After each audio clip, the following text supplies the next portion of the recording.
Hola amigos y amigas, otro taller más de bienestar emocional. En este caso vamos a hablar de cómo percibimos las cosas y el mundo. Como sabéis muchos de vosotros, soy Adela Alonso Gallegos, enfermera comunitaria del Departamento de Salud Alicante Hospital General. Así que vamos a ello. Bueno, primero simplemente decir que todo esto es lo que llevamos hablando hasta este momento, ¿no? Hemos hecho un recorrido por todos los temas de la atención consciente. Hemos hablado cómo cultivar la atención consciente, de la respiración abdominal, del momento presente, de qué podemos hacer para envejecer mejor, que es cómo percibimos el estrés en nuestra vida, qué pasa en nuestra mente, reconocer las emociones para vivir amablemente con ellas, y también hablamos de la importancia de la respiración como vehículo hacia la consciencia. Hoy, cómo percibimos las cosas y el mundo.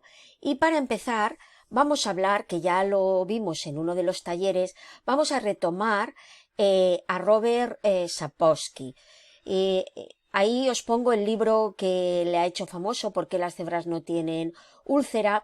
Y ya sabemos que es un científico y escritor estadounidense que obtuvo su licenciatura en antropología biológica en la Universidad de Harvard y que actualmente está en la Universidad de Stanford, y que ha hecho muchos trabajos con los monos babuinos de África, viendo un poco en qué situaciones tenían más estrés o menos estrés y qué relación había con el cortisol.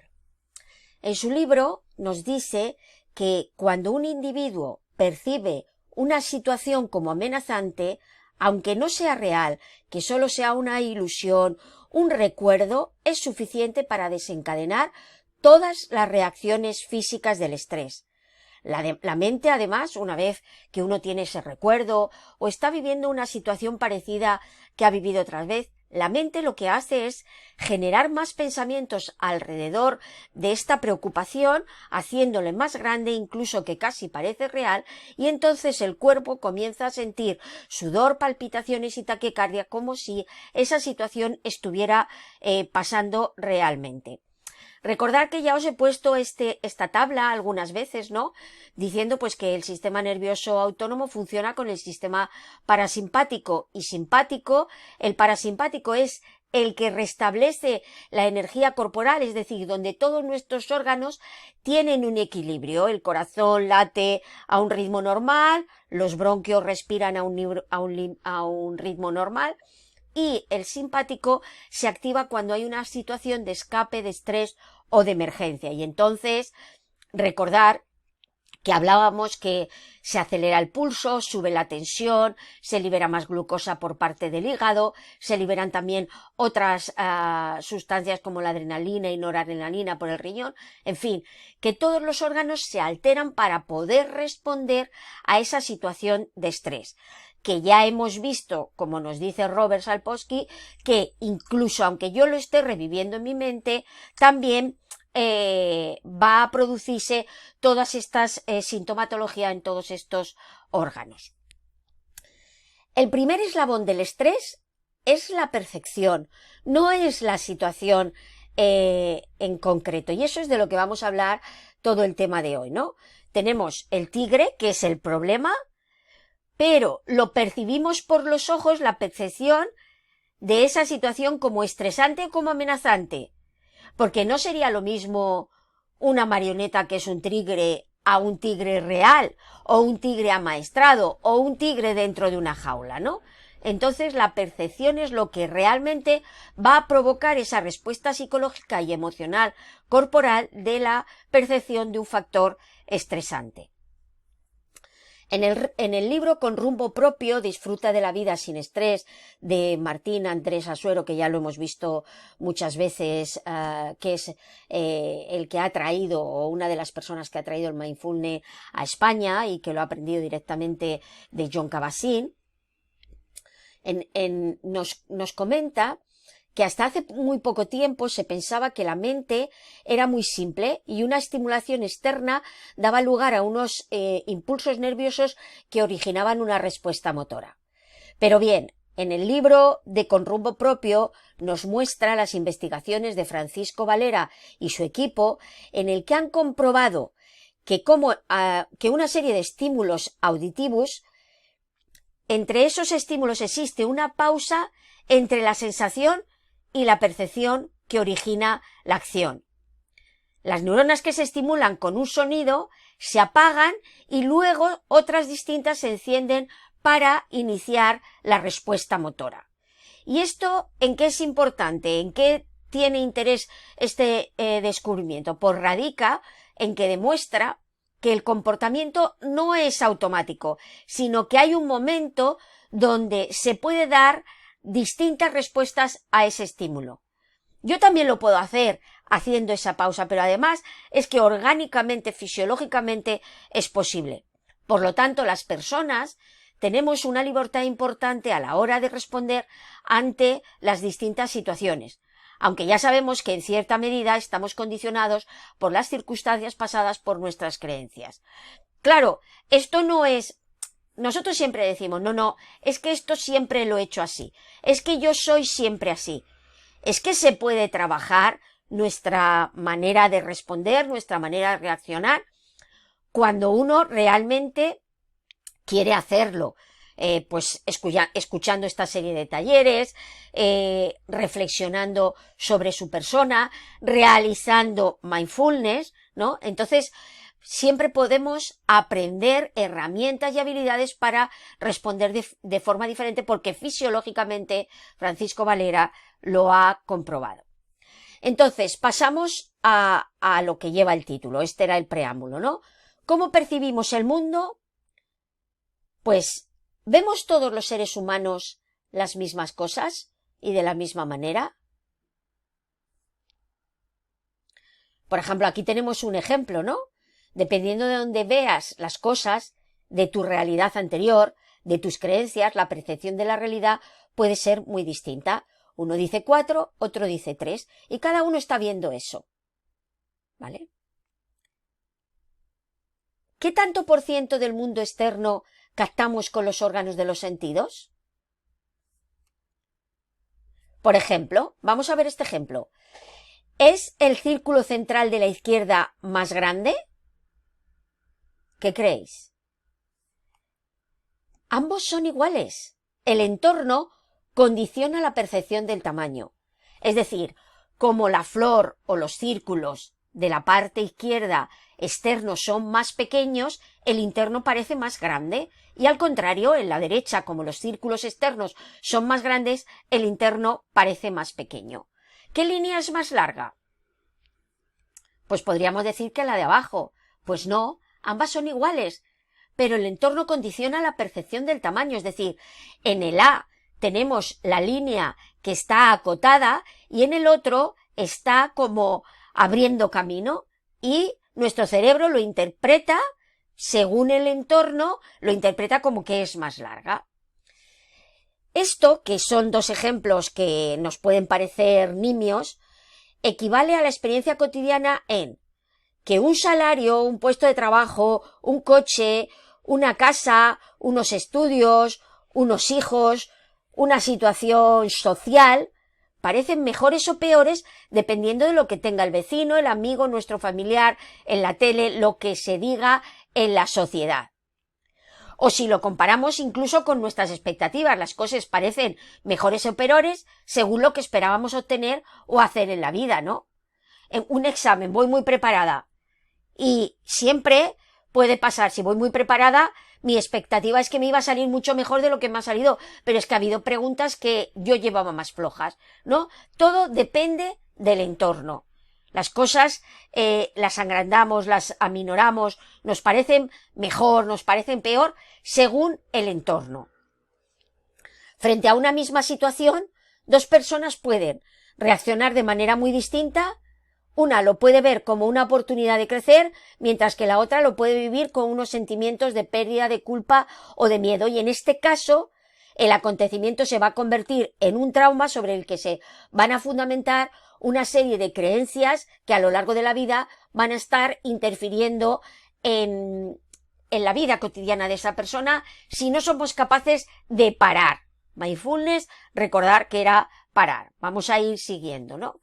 Mirad, en el libro este de Robert Sapolsky, él hizo un recopilatorio de un montón de estudios que había sobre personas que habían estado en distintas situaciones, ¿no? Y él decía, él encontró que en una población de 50 sujetos, para 6 de ellos las cosas son mejores con la edad, cuando se supone que con la edad las cosas son peores, tenemos más enfermedades, a lo mejor los hijos se van y tenemos menos ayuda.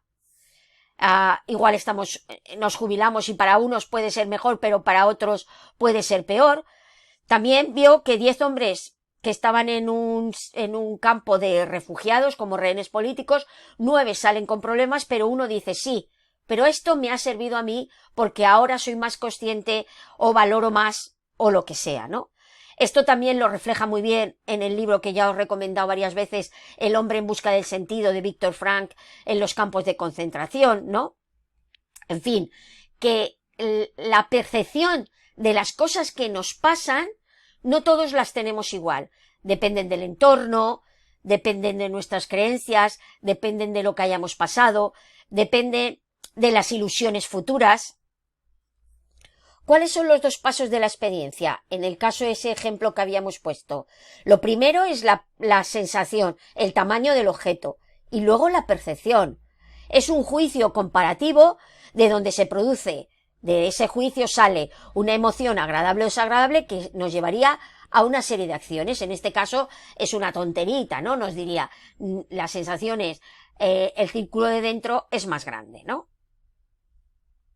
Por eso es importante que dejemos un poquito de lado nuestras creencias, nuestra experiencia, ¿no? Conforme vamos siendo más mayores, siempre decimos, no, esto yo ya lo sé. Tenemos que ser capaces de vivir cada momento de la vida como si fuéramos un niño pequeño, como si fuéramos un principiante de la vida, ¿no? En el cual nos pudiéramos emocionar y pudiéramos vivir esa experiencia, aunque ya la hayamos vivido y en el pasado no fue tan buena, pero ahora son otras circunstancias diferentes. Pero, ¿en qué se basan las expectativas? ¿En lo que uno necesita o en lo que tienen los demás? ¿Es saludable comparar siempre lo conseguido por uno mismo con lo que tienen con los demás?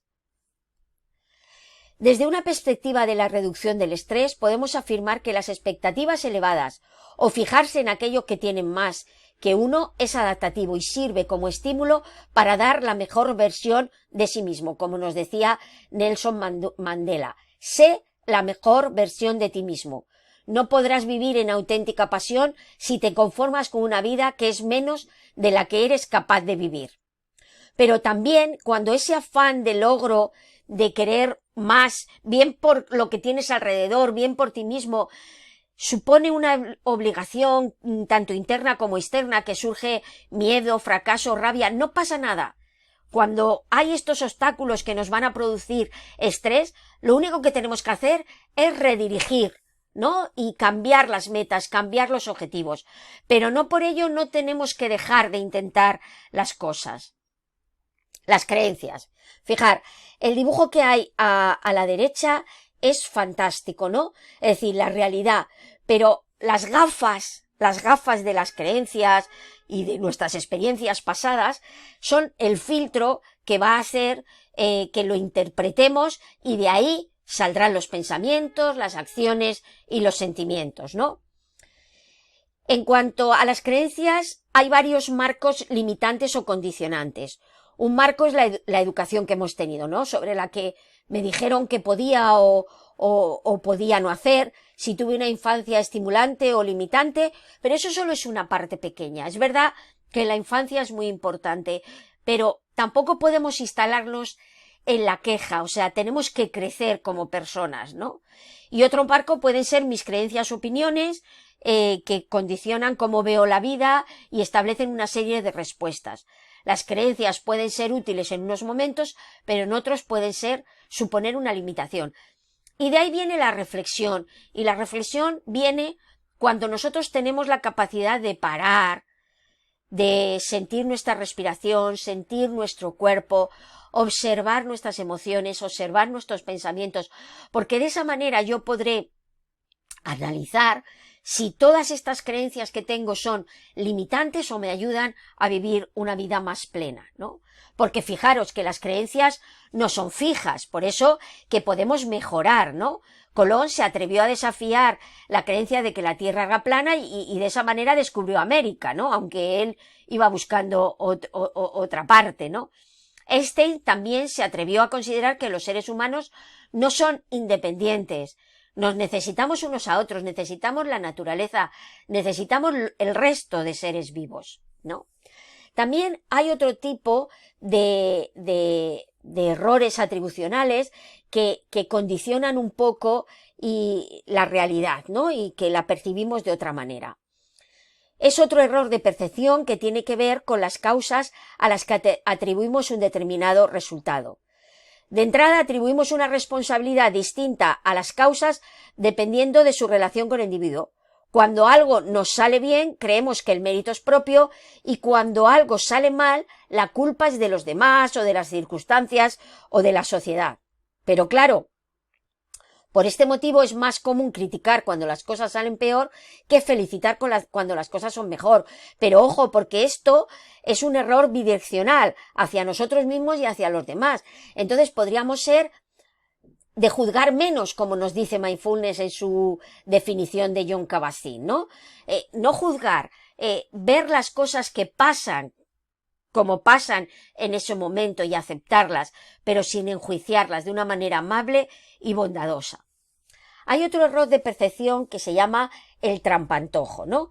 Y es que es de percepción visual, pero esto se puede polarizar a la percepción general, ¿no? Ahí tenemos una foto y es un ejercicio de percepción visual que se puede extrapolar a una percepción general, ¿no? En este dibujo coexisten dos figuras de forma admirable. Una es una joven, la que he puesto en el recuadro lila, y la otra es una anciana vista de perfil. Claro, ¿qué nos enseña esto? Bueno, aquí tenemos otro ejemplo. Si yo miro hacia la derecha, veo un conejo, la boca del conejo. Si miro hacia la izquierda, veo un pato, ¿no? Los acontecimientos, ya lo hemos dicho antes, no tienen una única percepción, sino que distintas personas ven cosas diferentes. La percepción de la realidad no son esta o la otra cosa, independencia, sino que las percepciones coexisten, como estas y las otras, de forma que la percepción de uno puede influir en la percepción en los otros. Esto es la interdependencia, lo que decía Einstein. Si nosotros tuviéramos esta capacidad de ver y de sentir con todo nuestro cuerpo que lo que yo digo está bien, pero que lo que dice el otro está bien, podríamos tener un entendimiento mayor y nos ahorraríamos muchas discusiones, ¿no?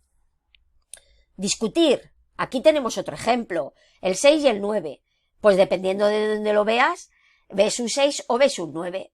Discutir para resolver la diferencia no suele facilitar el entendimiento, sino que bloquea las posiciones. En lugar de decir, pues es un 6 y es un 9. No es un 6 o un 9. Inclusivo. Todo inclusivo. Como nos sentimos atacados, el interés se vuelve hacia defender la propia visión en vez de considerar los méritos o lo que está diciendo la otra persona. Nos sentimos atacados y entonces se puede iniciar una reacción de estrés. Este cuadro deberíamos de grabárnoslo, ¿no? Las situaciones no tienen una sola percepción. Dependen de nuestras creencias, de nuestras experiencias pasadas, de nuestra educación y de nuestro entorno. Hay tantas realidades como personas. Sentimos que nos atacan cuando alguien no tiene nuestra misma percepción, porque no somos capaces de consensuar, no somos capaces de decir es esto y lo otro. Nos ponemos a la defensiva y entonces ya no hay diálogo, solo hay discusión. No hay apertura y si no hay apertura no hay experiencias nuevas. El pez solo sabe que vive en el agua después de que ya está en la orilla del río. Sin nuestra consciencia de otro mundo, nunca se nos ocurriría cambiar. Es decir, es valioso lo que nos está aportando las otras personas, porque de esa manera podemos comprender que existen otras experiencias, otras visiones, otras realidades, otros mundos, otros pensamientos. Y vamos a hacer el resumen final, ¿no? La interpretación seguida de la emoción es el desencadenante de la acción. Y aquí tenemos un ejemplo. Si percibo un comentario determinado como injurioso, reaccionaré con esa persona enfadándome. Pero ese mismo comentario de esa misma persona lo percibo en una frase como una tontería, puedo reírme sin darle importancia, y es la misma cosa. Y si lo percibo como una muestra de envidia, es decir, esa persona ha dicho algo de mí que yo lo podía tomar como mal, pero también lo puedo decir como que tiene envidia, pues entonces hasta incluso puedo sentir un halago. Por lo tanto, no es la frase, no es la persona, no es la situación, es la percepción. Como yo recibo eso, que también tiene que ver con el contexto, ¿no? Pero una misma situación, una misma frase, lo que me diga una misma persona, lo puedo percibir de varias maneras. Y también va a influir no solo en el entorno, sino también va a influir nuestras creencias, nuestros valores, cómo me encuentre en ese momento, si estoy más susceptible, si estoy menos susceptible.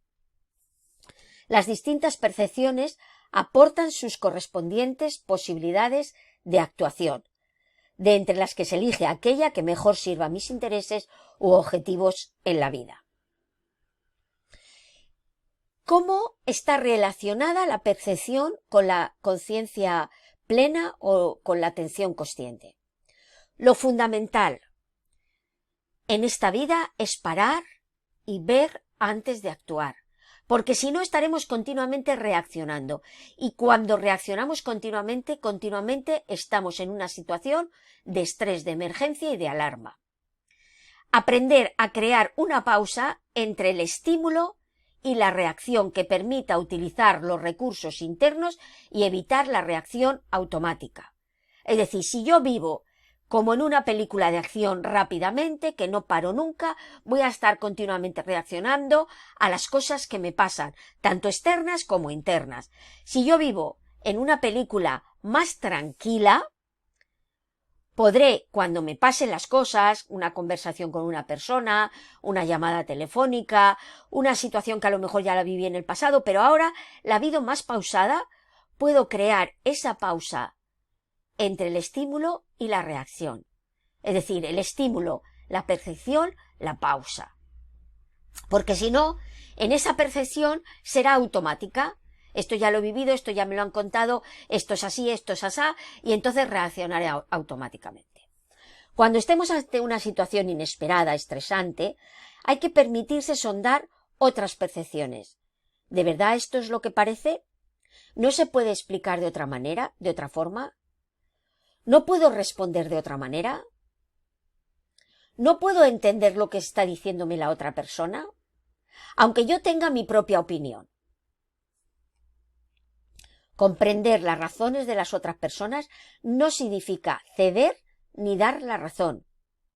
Pregunta a tu interlocutor, entabla una conversación en vez de interpretar aquello que te está diciendo, porque esto va a ayudar a mantener una posición abierta y sin juicios. La libertad no nace de contar con distintos puntos de vista para poder decidir cuál es el mejor comportamiento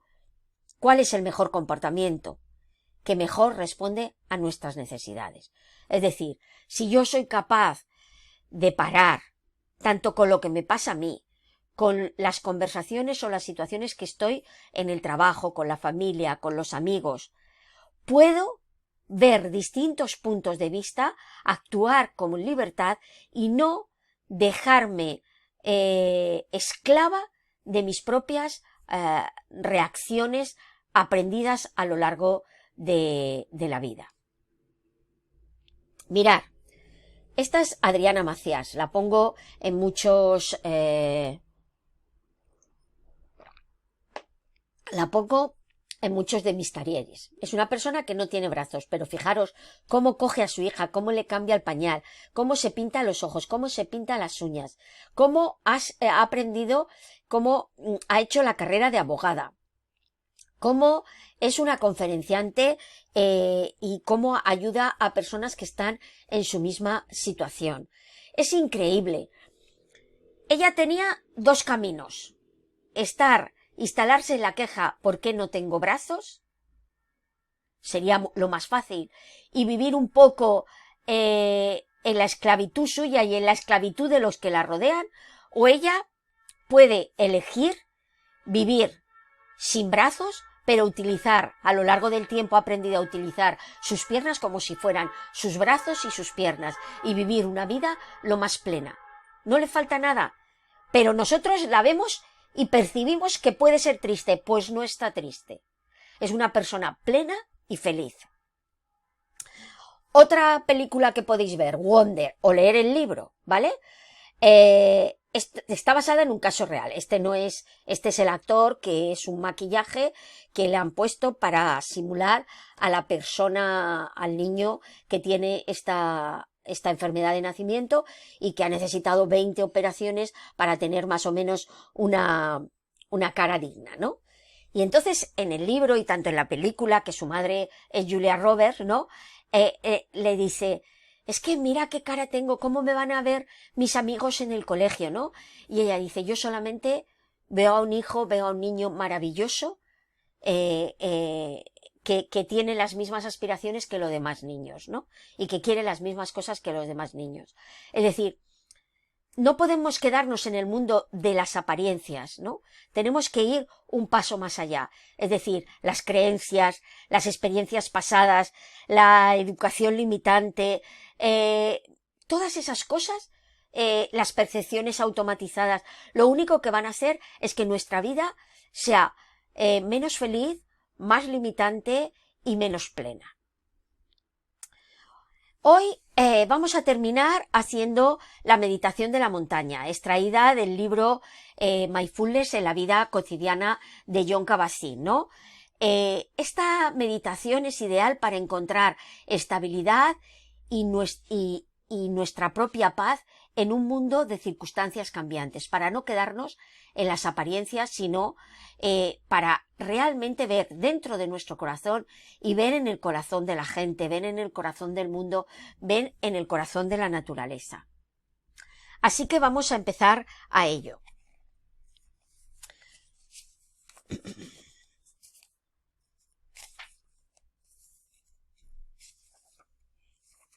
Bien. Nos ponemos en posición de meditar, los pies enraizados en la tierra, las piernas y la espalda y las nalgas bien apoyadas en la silla, los hombros abiertos a la experiencia, las manos descansando en el regazo o en nuestros muslos, la cabeza como si alguien tirara para arriba, pero luego flexionamos un poquito el mentón y cerramos suavemente los ojos.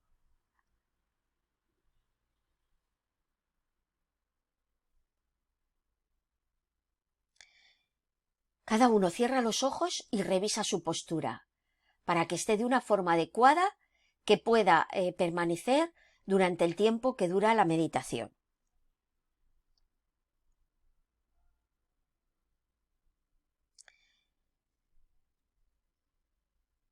Dirige tu atención al flujo de la respiración, sintiendo cada inspiración y cada expiración.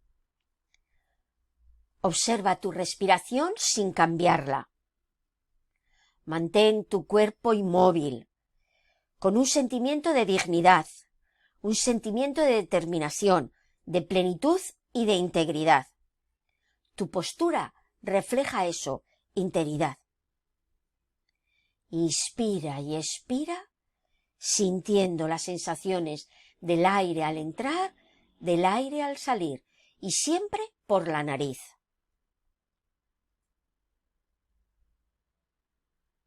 Al inspirar, el pecho se expande, el vientre se expande, y al exhalar el vientre se hunde, el pecho se hunde y el aire sale por la nariz.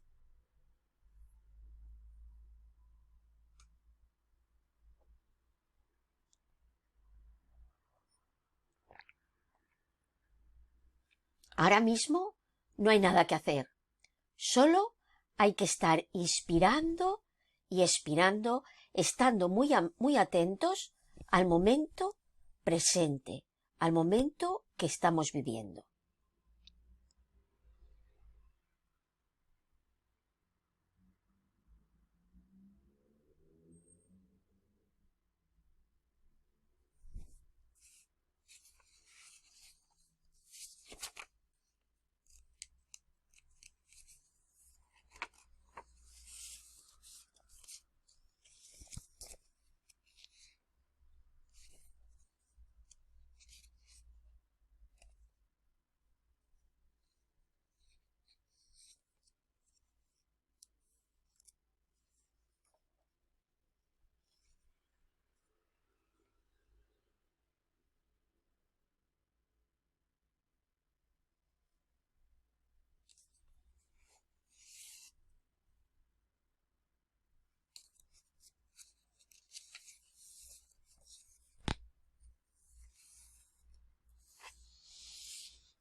Es posible que ahora estés más concentrado y entonces vamos a hacer el ejercicio de la montaña.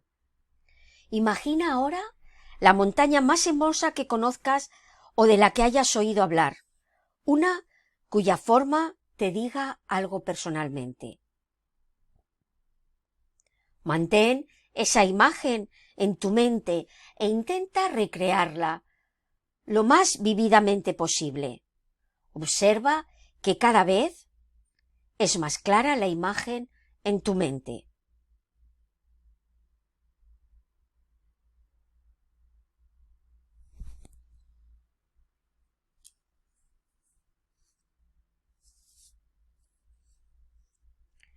Nota la forma del conjunto de la montaña, su cumbre majestuosa, su base enraizada en la roca de la corteza y sus laderas empinadas o suaves.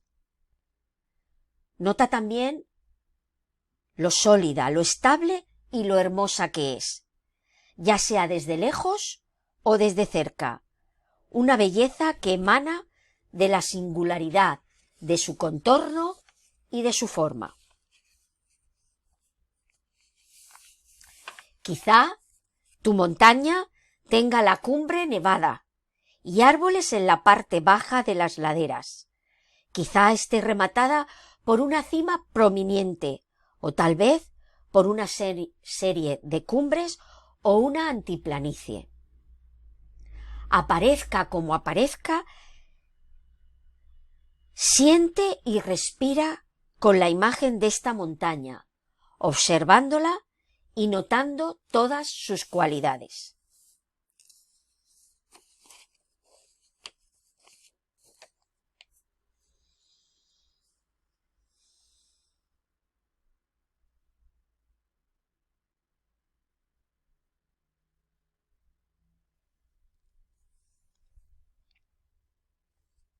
Intenta vivirla en tu mente. Intenta que esa montaña que tú estás configurando en tu mente esté lo más clara posible. Cuando sientas que estás preparado o preparada, vea si puede hacer que la montaña se una a tu cuerpo, de modo que tu cuerpo que está aquí, sentado, y la montaña que ve en la imaginación, llegue a ser una misma cosa.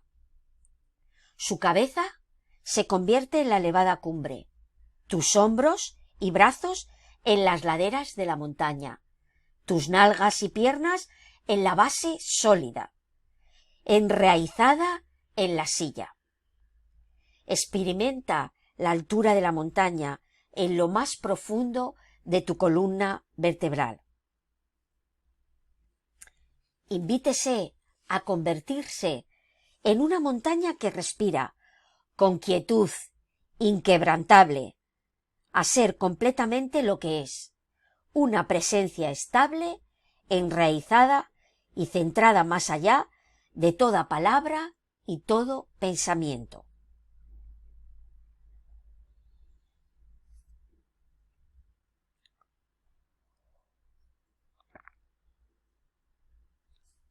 A lo largo del día, mientras el sol recorre el cielo, la montaña permanece sentada. La luz, la sombra y los colores cambian de un instante a otro, pero la montaña sigue en su quietud imperturbable.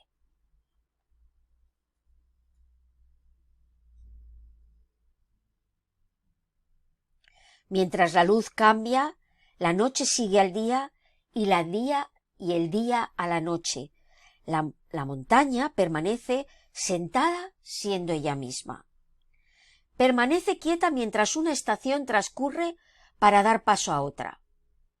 Y un estado atmosférico cambia de momento a momento, de instante a instante. Es la calma la que habita todo cambio. En el verano no hay nieve en la montaña. En otoño es posible que la montaña muestre una capa de rojos fulgentes como el fuego. En invierno, un manto de nieve y de hielo. En cualquier estación es posible que un velo de niebla o nubes envuelva a la montaña, o que una intensa lluvia azote sus laderas. Tal vez los visitantes de la montaña se sientan decepcionados porque no pueden ver la montaña con claridad. Tanto si está bajo el sol radiante como si está cubierta de nubes, tanto si hace frío glacial como si el calor es sofocante, simplemente la montaña permanece sentada siendo ella misma.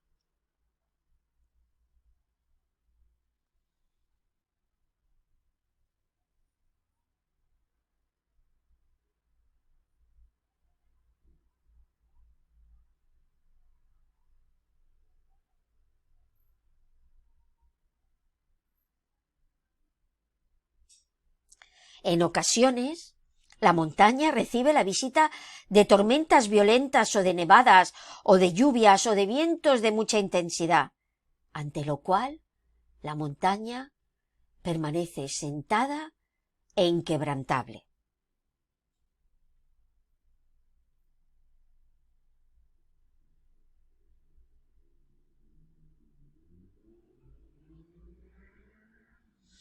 Llega la primavera y los pájaros vuelven a cantar en los árboles, las hojas vuelven a cubrir las ramas, las flores florecen en la pradera, los arroyos se desbordan por el deshielo.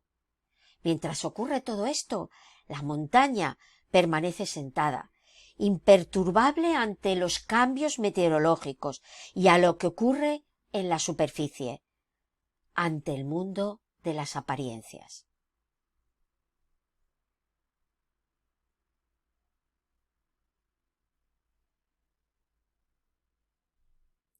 Mientras estamos sentados sosteniendo esta imagen en nuestra mente, podemos encarnar esa misma quietud y ese mismo enraizamiento inquebrantable ante todo lo que cambia en nuestras vidas, segundo a segundo, instante a instante, hora tras hora, mes tras mes, año tras año.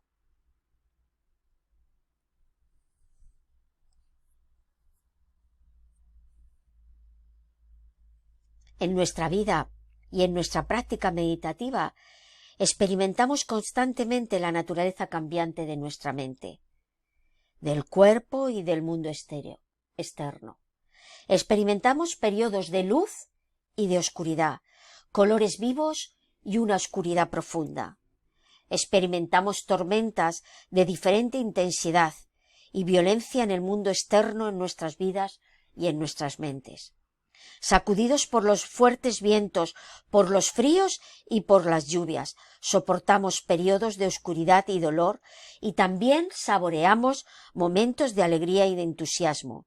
Incluso nuestra apariencia cambia constantemente, como la de la montaña, y está sometida a los cambios climáticos y a la acción de los elementos.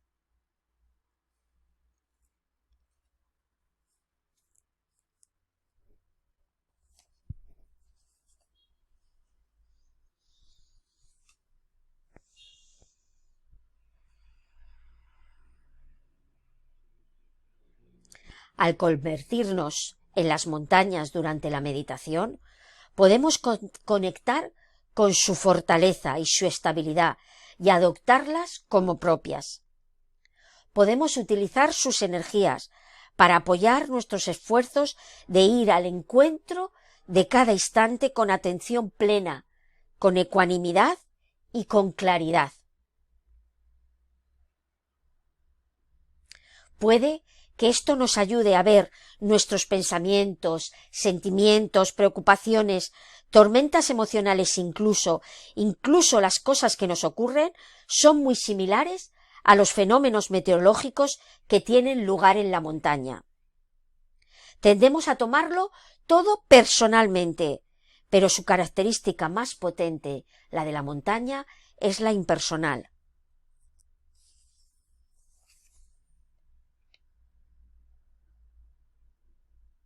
Debemos observarlo, respetarlo, sentirlo, conocerlo por lo que es y prestarle mucha atención. Pero seguir sentados con ecuanimidad e inquebrantables. Al sostenerlo de este modo en nuestra consciencia, podemos llegar a conocer un silencio y una quietud y una sabiduría más profundos de lo que jamás hayamos imaginado, aunque sea en plena tormenta. Las montañas pueden enseñarnos esto y mucho más, si somos capaces de escucharlas.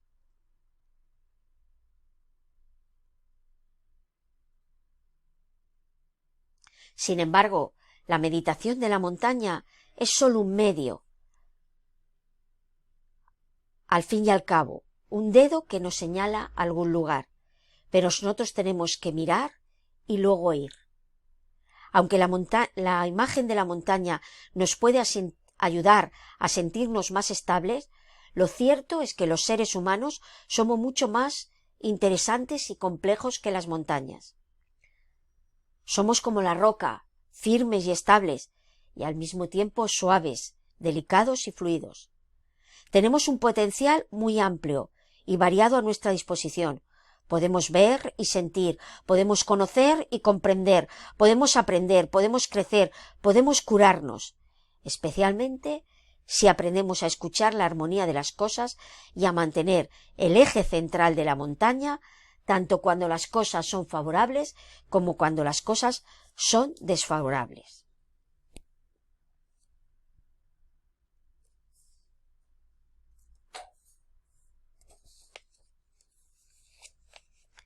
Si la imagen de la montaña te resulta inspiradora, puedes utilizarla de vez en cuando en tus meditaciones. Puede ayudarte a recordar qué significa estar sentado con plena conciencia, determinación y alerta. Durante el tiempo que queda, sigue recreándote en esta sensación de unidad con la montaña, sintiéndote como una montaña que respira, manteniendo firmeza y dignidad.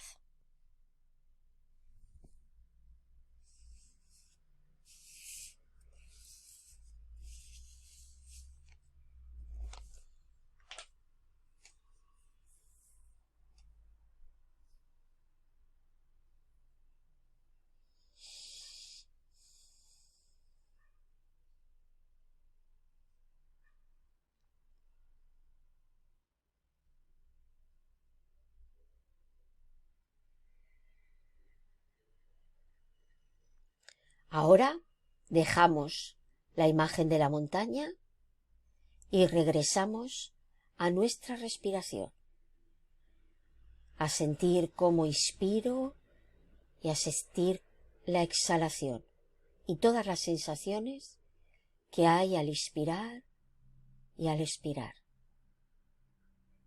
Y soy consciente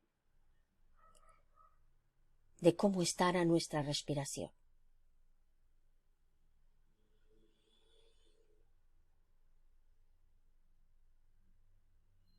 Hacemos 3 respiraciones lentas y profundas.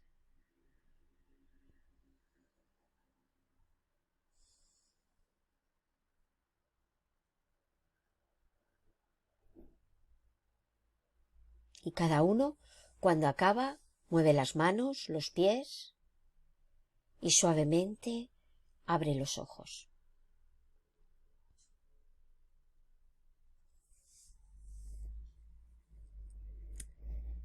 Después de realizar la práctica de la montaña, mira a ver si se produce alguna transformación sutil en tu actitud con respecto a las cosas que cambian en tu vida. Está claro que con una vez que lo hagamos no es suficiente, pero